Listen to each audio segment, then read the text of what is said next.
ChatGPT is at the forefront of our minds.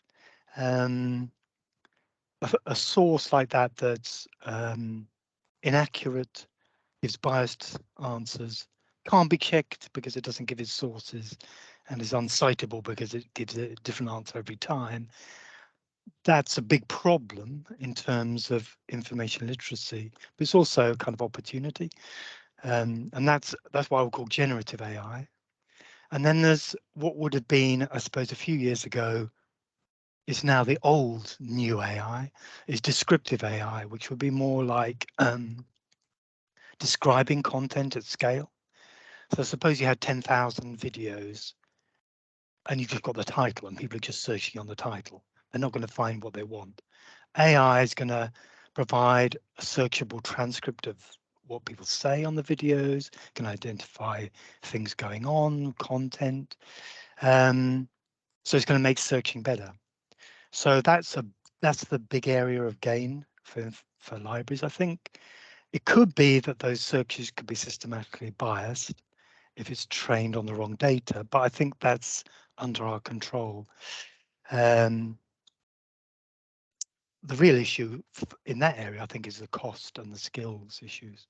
So I would say the impact on libraries is going to be wide and deep. There's lots of other applications like back-end systems, chatbots. But I suppose the real, maybe that's enough to say that. Yeah, and I think I'll follow up, and I think I agree with a lot of that. I think that AI, in a way, I think it's an opportunity to very critically evaluate how we treat data and information literacy, and I think it provides a real chance to consider critical information literacy and how we combine knowledge from different sources. And I think also what I think just assessment is, because ultimately I think most of us here will be working in an HE or FE context, and just about what is it that we value and what is overall as information professionals in there? Is it the information we want students to surface? Is it knowledge? Those are different things. It's the learning process. I think it will change how we look at knowledge and information in that way, but I think it will hopefully also challenge us to think about what we consider data and how we handle it. Because I think maybe something very good to say to start off, that AI is in itself nothing but maths. It is incredibly sophisticated and beautiful statistics on steroids, and that's what I find really interesting about it. But because we are effectively working with a lot of really complex mathematics, we need to think about what we are feeding into that and what that data is, how we retrieve it, what are the ethical issues, privacy issues, monetary issues, who controls it, where's the control. I know Caroline has a lot more to say about that than I have ever do, but I think it is a very good, I think we're at this crossroads where we can either choose to adapt and learn really early and kind of think about how this influences our profession and our students and the wider infrastructures in HE. I think we can resist this change, and I think that is going to be a very critical question in the years going forward about what skills and information we are going to prioritize over others.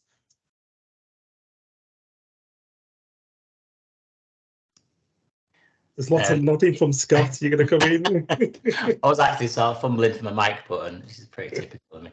If we could get some sort of AI feature to automatically unmic, that'd be nice.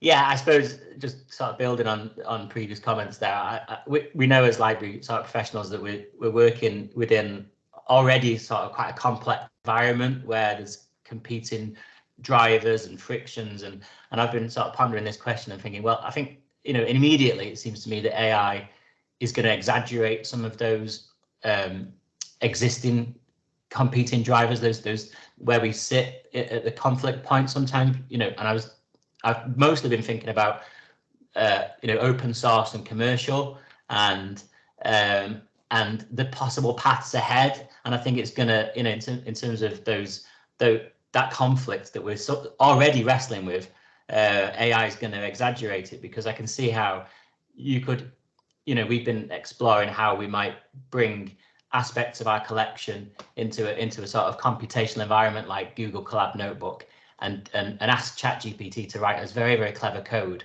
to do really clever things that we would never have been able to do before, but then share that code open source and share it with other libraries and say, hey, if your data is structured like this, you could create this, do this analysis, or create this visualization. And you could imagine this golden future of sharing open source software between us all and solving common problems and working in this very community spirited way.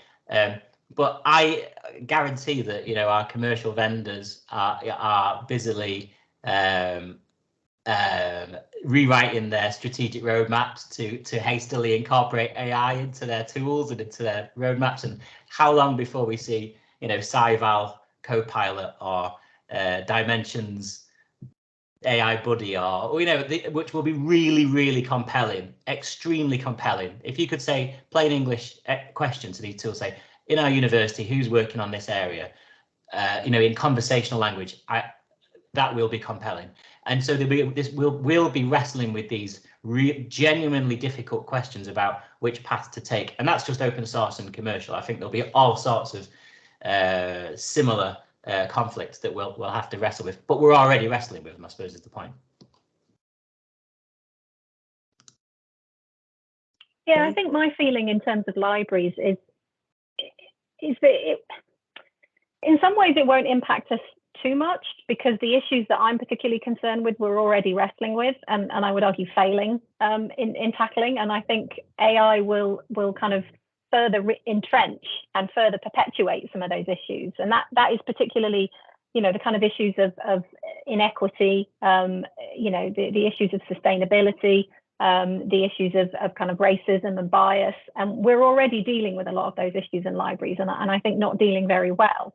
And I think AI is probably only going to make things worse, because we haven't really come up with a solution to the problems as they stand. And I think you know, our students using AI, our staff using AI, is going to kind of entrench some of those inequalities. And so I kind of feel like in some ways libraries are going to continue to be scrambling to keep up and continue to be struggling to adapt in a way that we've seen before to a certain extent. You know, we've you know, just in sort of the time that I've been a librarian, you know, we've seen libraries and librarians, particularly from a sort of information literacy academic point of view, you know, struggling to deal with, you know, Google and Google Scholar as a rival to library systems, struggling to deal with Wikipedia as a rival to sort of acknowledged sources. And we've never really sort of come up with feasible solutions for that. And I think AI is going to be very, very similar in that people are going to react in the same way. There'll be sort of lots of knee-jerk, oh no, you must not use this at all. And I think that, you know, we need to learn from some of the mistakes that we've made in the past. But I think my concern is that a lot of the inequality that's inherent in AI is beyond our control. And so a lot of what we're going to have to do is user education about the issues to make sure that if people are using them, and we know that people are going to be using these tools, that they are using them kind of from a position of you know, being informed about the potential issues and the potential harm that they can be contributing to in using these tools. So in that sense, I think it is kind of a little bit of more of the same sort of issues that we've been dealing with quite a lot in the past, rather than anything particularly brand new. Fantastic. That was a first really general question with lots to say about. Got a nice general question for you all now. That's quite a short, neat one, which was, are there any quick wins for us in using AI?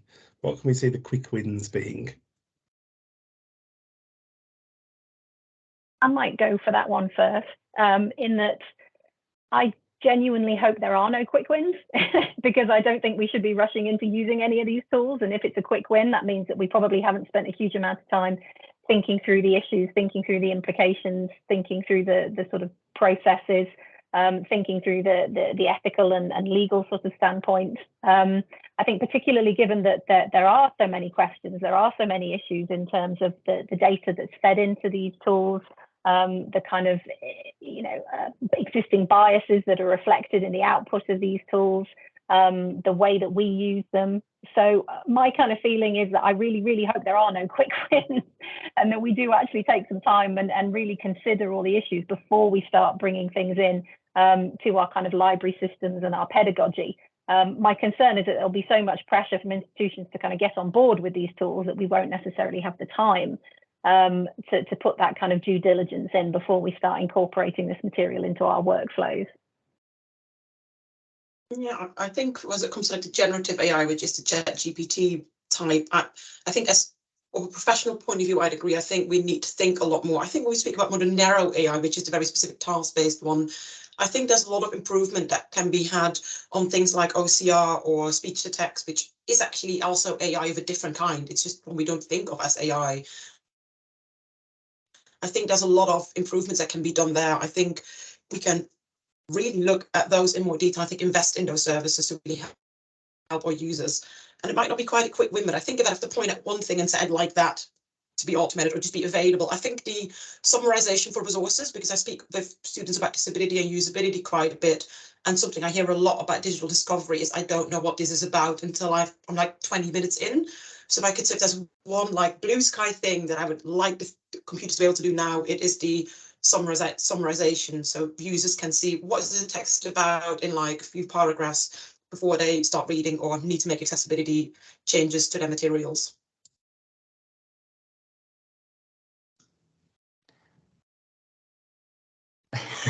Andrew and I both had an intake of breath. I think I've got a quick win. I don't think it's a quick win for the people that developed these tools. I'm sure it was a very, very slow win for those. But you know, at Manchester, we've been using some of the AI technologies to extract information, which on the full spectrum of sort of risk, you know, Andrew touched on some of this earlier. You know, we'd see this as being the lower risk category of things you might do.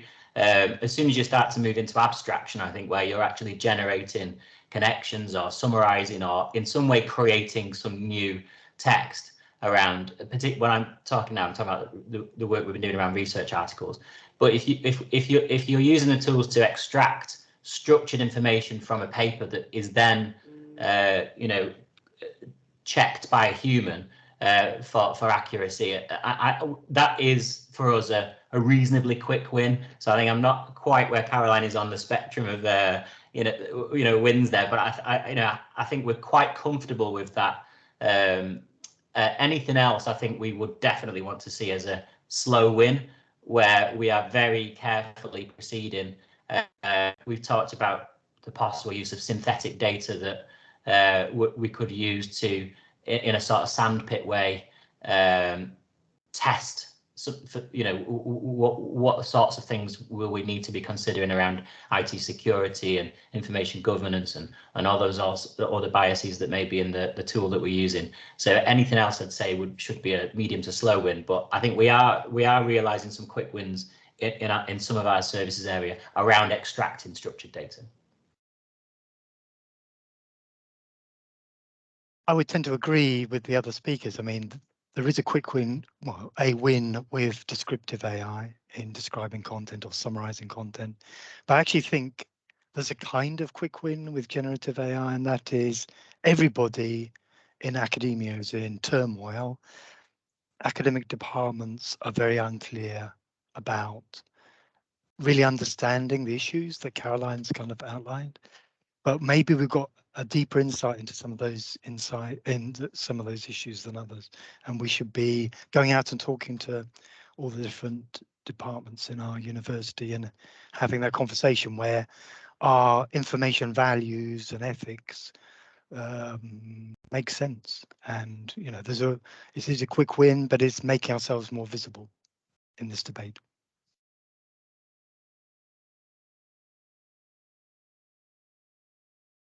Lovely, thank you all. So the next few questions are sort of aimed at one particular person.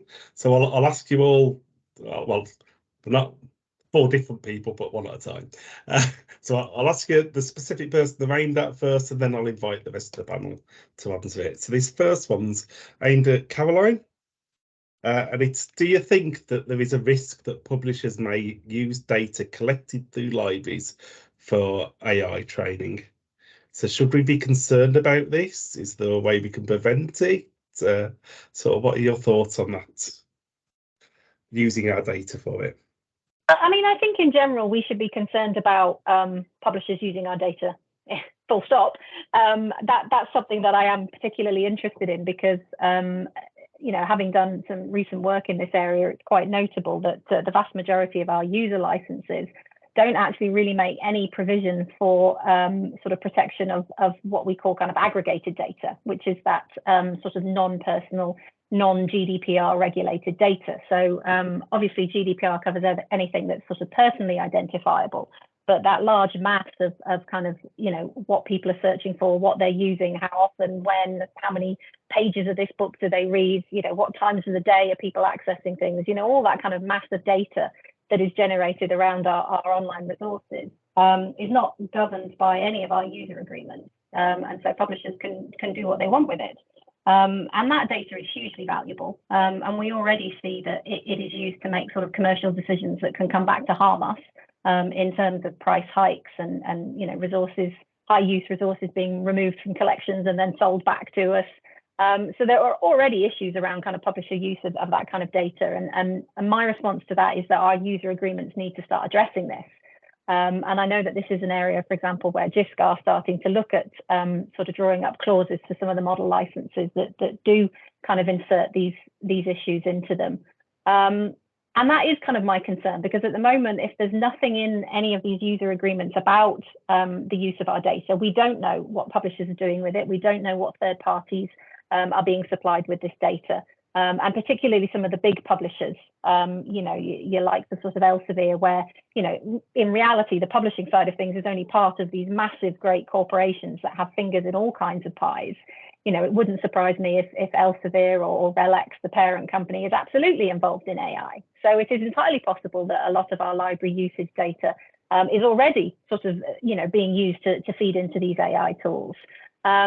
And so in terms of what we can do, I think we need to try and take back control of how that data is used. We need to start inserting these clauses into our user agreements that don't just protect, you know, personally identifiable data, but actually protect this massive aggregate data, not just because it is used against us in commercial decisions, but also because there is the potential for it to be used in all kinds of ways that we just literally know nothing about, because this data isn't mentioned. We don't necessarily know what precise data is being collected, who else is it being supplied to, how valuable it is. It's just a complete sort of grey area to us. So my feeling in terms of publishers is that we do need to start protecting that data.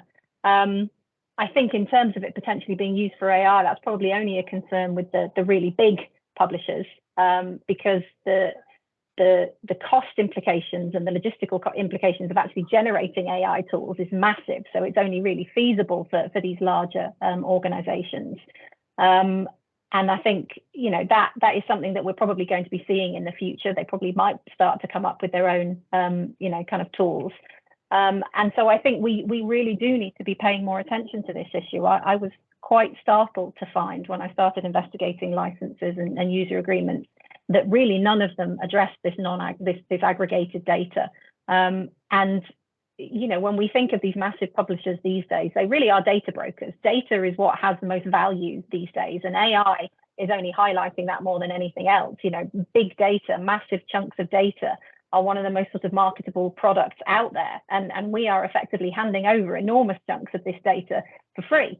And I mean, I know that's what we do in higher education anyway. We just give stuff away for free and then pay to have it back again. But, you know, we really do need to be taking control more. So, you know, my advice for what we can do is you know, put pressure on our sector organizations to start addressing this, start trying to negotiate clauses in our own license agreements when they come up for renewal, start asking the question about what aggregated data is collected and what is done with it. Because at the moment, it's just this great unknown. We know that the enormous amounts are being collected and used against us, but, you know, more than that, really, we just don't know. Perhaps anybody else want to come in? See lots of nodding. Don't feel obligated, but no. So the next question is aimed at Andrew, which is, how do you think the presence of AI will influence library degrees? So the curriculum for library degrees changes quite fast. We all think back to what we studied when we did our masters or whatever and think, oh, we weren't taught that. But of course we weren't, because it's now 5-10 years ago. So what we teach is really up to date. We do teach about AI, and even more, I think, and that's becoming even more true recently in the last few years, because students can access a lot more information, up-to-date information about different systems and so forth, than was available probably when we had to refer to a textbook in the past. So I think the degrees will be updated. Does it mean that we should be teaching statistics and coding? Probably not, because I still believe librarians, libraries have an important role to play, and I think I agree with Caroline. There's a lot of continuity with the issues. Libraries still have a role. We don't need to become data scientists or AI technicians. That isn't what we want. What we need to do is understand what users need, and we need to have a vision for what AI can do that is of value in a library context. Thank you. Anybody else want to add anything in? I think Right. I'd just like to sort of chip in that one of my sort of continual bugbears with library degrees and library education is that I would like to see us focusing more on the critical issues, the ethical issues, because the sort of the practical stuff that we get taught, you know, given the pace of things, is likely to be potentially out of date or obsolete by the time a lot of graduates get into their first professional jobs anyway. I certainly know that was the case for me. But I think that these kind of wider ethical and sort of critical librarianship issues often aren't touched on as much.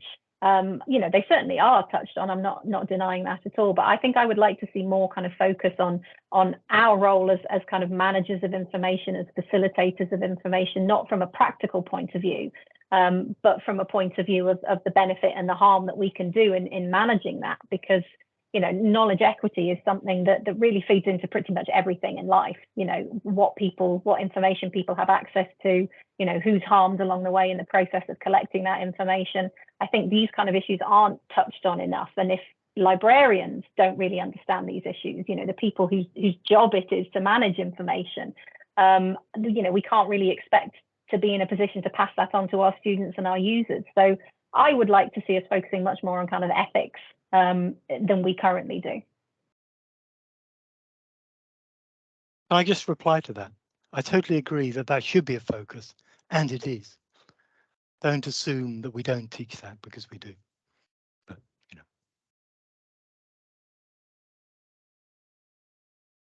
Thank you. We'll move on to a question aimed at Scott next then. And this was, is it ethical to use AI on open research data and publications? Yeah, that's a big one, isn't it? That again, yeah, I'm not quite sure what angle they want to take, so take your pick. I'll start reading that, thinking, ooh. You know, if I was to think about this question as the head of our Office for Open Research, you know, we work very closely in partnership with other parts of the university who are addressing areas that we and I know other universities are sort of grouping under responsible research. So, you know, research integrity and trusted research and other sort of parallel large movements almost, and making sure that everything's aligned. I know we're nowhere near having any sort of formal guidelines for researchers. If we're talking about the conduct of it, the actually undertaking of research, I don't think we're quite ready to advise researchers on that ethical question. You know, we're all sort of just almost playing catch up, and we've seen, I've seen examples of some journals saying you cannot list ChatGPT as an author, but that's very much on the journal side and sort of ad hoc. It's probably unknown, or it's definitely unknown how much these tools are being used in research right now, but I imagine the trend will increase. So it'll be on us to, and by us I mean sort of those parts of the university like the library and research integrity who have this as part of our role to help researchers along the way. You know, you can sort of categorize it by risk. I could see if a researcher's generated some code and they would like it to be well annotated and readable and understandable, and you ask one of these tools to describe the code and annotate it, that's you're enhancing the research within a sort of low risk sort of boundary there, but anything more where the tool is more integral to the actual doing of the research, where you don't know what data's the tool been trained on, what sort of biases are leaking into the outcomes of the research. I mean, that's just fraught with problems. So there are sort of levels of risk, I suppose, and you can imagine some scenarios where there would be a low risk of it being unethical to use the tools, but then a greater number of scenarios where it would probably or there's a greater likelihood of it tiptoeing into sort of research misconduct sort of territory almost. But the point is, I don't think we've caught up as the machinery of the universities. I don't think has caught up yet with this question. The areas that we've been focusing on within the library have been around how we use these tools on the published outcomes of research. And again, just thinking about the extraction of information, that's where we found it to be quite fruitful. But again, anything else, we'd need to be extremely careful around the ethics question, and we will take a lot more time and consider our approach in a lot more detail because of those risks. But I don't think, I might have danced around that question a bit, but that's probably my best stab at it. Does anybody else want to respond or add anything to it? I didn't think so. It's a bit of a scary one, isn't it, to articulate. Thanks for having a go at Scott. I feel a bit mean asking some of these. So the next one, hopefully I don't feel mean asking you, Siobhan, which was what skills and knowledge do you believe will become critical to librarians to work with AI over the next 10 years, say? I do think the sky's the limit there. I think due to the interdisciplinary nature of AI and what it does in context, there are very few professional skills that will not be useful.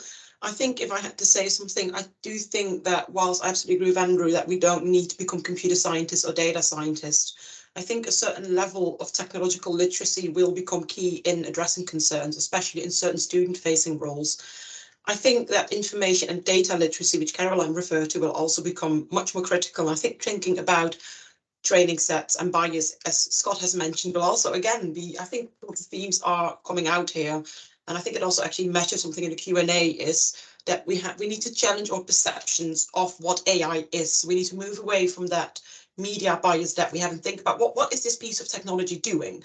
What is it actually doing for us? Because I think that is, actually, I think if I could give one reading recommendation, is Merriam Broussard's Artificial Unintelligence, which covers a lot of basic topics and discusses a lot of this. But she also talks about techno-chauvinism, which is the notion that certain problems need to be solved with technology.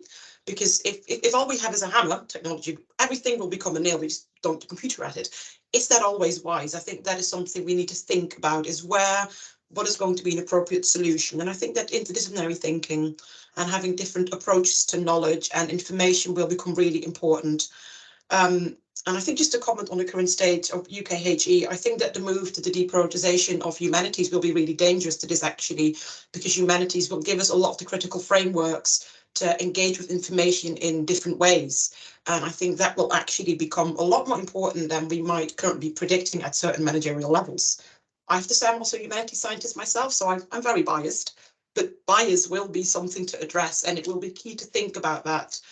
And I think the ability to fail, because I think anyone who's worked in computing or with computers will tell you that about 10% of it is success, 90% of it is failure. It is, I've done computing myself, it is quite brutal failure, and you cannot work with technology and data successfully when you're not comfortable to fail and own up to that. I think we need to become a lot better at saying this didn't work, publicize that, and be very transparent about that. Because I could talk all day about information literacy, bias literacy, ethics, but at the end of the sector, we are not willing to look beyond great boundaries and hierarchical boundaries, and not willing to accept failure when we have done it and sit with that. I think we stand much less of a chance to effectively engage with technologies that have that at its core. Because I think, say, look at ChatGPT, it will give you different information every time. It will act differently depending on context. The thing itself isn't in a stable state, and neither should we be.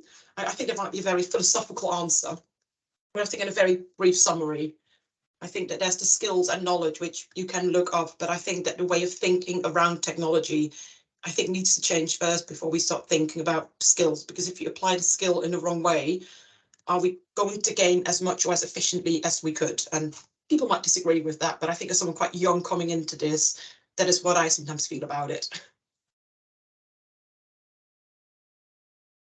Thank you. Anybody else want to add anything into that? Go on, Andrew. I would agree with Siobhan about all those things, but also I suppose we don't, perhaps in our profession at the moment, talk enough about data. I mean, Caroline has kind of emphasised that AI is based on data, so understanding more about data and using that language about data probably is something we do need to kind of develop better knowledge of. Thank you. Anybody else? I wasn't sure if Caroline was edging forward or not before. No. That's it. I've got one more big question to ask the panel. I think I'll start with Siobhan, and I say it's a big question partly because it's made up of lots and lots of different questions. Several people ask similar things. So there's one thing about how do we account for algorithmic bias and the harm this does for marginalised peoples, and then we know that the algorithms that drive it can be misogynistic and racist. People asked about how do we incorporate anti-racism into training. There's one in the Q&A about the data's often Anglo-centric and US and Eurocentric, and can that undo all the decolonising work? So there's a general question around there about the idea of the biases embedded in these systems and in the data used to feed these systems. So I'm interested in people's thoughts around that. So Siobhan, if you want to start off. I will try to be really brief because I'm mindful of time, but I could speak about this for 2 hours, and I have done. I think the first thing to always keep in mind with any algorithm, model and software is that it is inherently a reflection of the person who built it. Whilst a piece of technology might be neutral, the way it has been designed is inherently a reflection of a person. And I think there's a lot to think about, because I think so, even something as simple, going back into history, so we get 19th century invention, we actually see recorded there that there was more interest in developing machines which led to computers to do work than to involve women or people of colour into the labour market, because neither of these groups were deemed suitable for this. This has actually had recorded impact on the current demographics of computer scientists, because that thinking has bled through so much. I think even the way we thought about ethics in the 1950s around computing and mathematics is still very tangible today when you work in tech. I have done that one myself, funnily enough.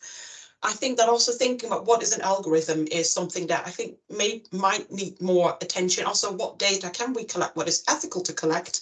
And again, should all of this be solved computationally? I think the analysis might be something we can do computationally, but should we be using computational methods in the first place to diversify your collection? Are we capable of doing so in a 96.7% ethnically white workforce? Is that adequate?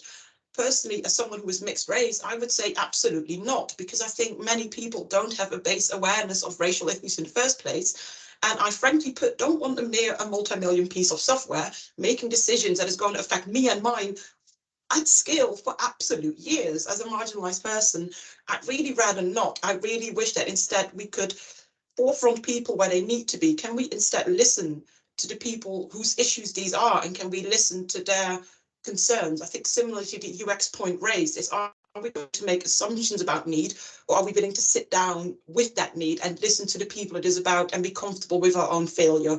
Or is this just a way, again, to exclude those we are uncomfortable from hearing from this project again, under the rules of data, because it is really easy to dehumanize a person based on data. I have unfortunately done that. If you have millions of rows of data, you will forget that every row is a person with a history and a family and issues. You will forget that I've worked customer services. After a certain amount of time, you lose track of that. And I think we need to take a step back first before we address this issue. And I'm still taking up all the time. Someone else come in and Who'd like to come in there? Yeah, I'll just chip in and say that I think it is a hugely important issue that we really need to be talking about, particularly when we are talking about using these tools with students. You know, can we ethically, expect, encourage, support students in using tools when we know that they are perpetuating harm, when we know that they are biased, when we know that they are going to be sort of reproducing, wider societal inequality. And I think that's an issue that education really, really needs to grapple with. I think there are so many issues in terms of who controls these tools as well. Who is sort of behind them. We mentioned earlier about the fact that there's a huge amount of money and logistics that need to go into producing something like ChatGPT, and the resources for that are obviously only by and large within sort of corporations and massive institutions of certain size. And that is something to consider. We talked about the sort of the perspectives that get reinforced in AI. For example, in the UK, for example, it's not really currently possible for any major UK institution to create a commercial product like ChatGPT, because our text and data mining exceptions don't allow any sort of use beyond non-commercial research. So our own legislation is kind of hamstringing us in developing any kind of UK-centric, massive AI tools in this sense, because it's simply not legal to do the kind of data mining that would require it. So I think, we really, really need to be thinking about this, because, everyone is charging headlong into using these tools, despite knowing these massive issues, and not really identifying any potential ways in which we can grapple with it. I have huge concerns, seeing students using these tools, seeing academics getting really excited about using these tools, and knowing full well some of the potential implications, for perpetuating these inequalities and for perpetuating the harm that many of our students are already subject to. And this is kind of what I mean about this issue about quick wins and rushing in ahead of thinking about things, is we run the risk of doing even more harm in trying to use these tools for good.